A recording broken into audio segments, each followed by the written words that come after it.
Such enthusiasm is known only to children. Yes, there was great joy today over the many early school closings. Minneapolis and St. Paul schools kept going, but at Valley View Elementary and a host of others in Bloomington and Burnsville, it was an early start on the holiday weekend.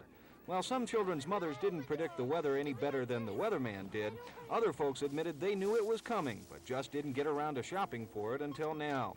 The supplies are generally still good for those necessary shovels, but gloves are going fast.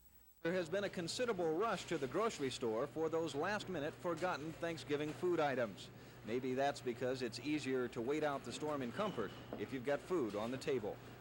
But procrastinators here too. Some waited until the last to get those turkeys and other holiday items. Getting out of the grocery store parking lot then became the problem, and one fellow we met seemed to sum up the day best. Miserable. I hate it. Truthfully, I hate it. I really hate it. That's it in a nutshell. I hate it. Winter's back. To stay.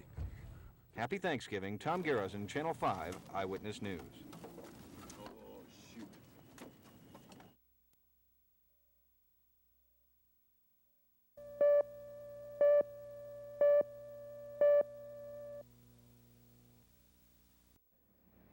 At the University of Minnesota, there were a lot of students who didn't know whether to be more frazzled or frozen. It took them a while to get the word that bus service for the students was not only delayed, but canceled. Some people react to snow emergencies by thinking of what's most dear: food. Not only were the grocery lines long, some were just getting their turkeys at the last minute. Salt, shovels, brushes, gloves, and more shovels were just some of the items some people thought might not be necessary until next week. Just getting it now? Well, the other one broke. I had one, but the old one broke, so I better get one. I think I better get a new one now and get ready for it.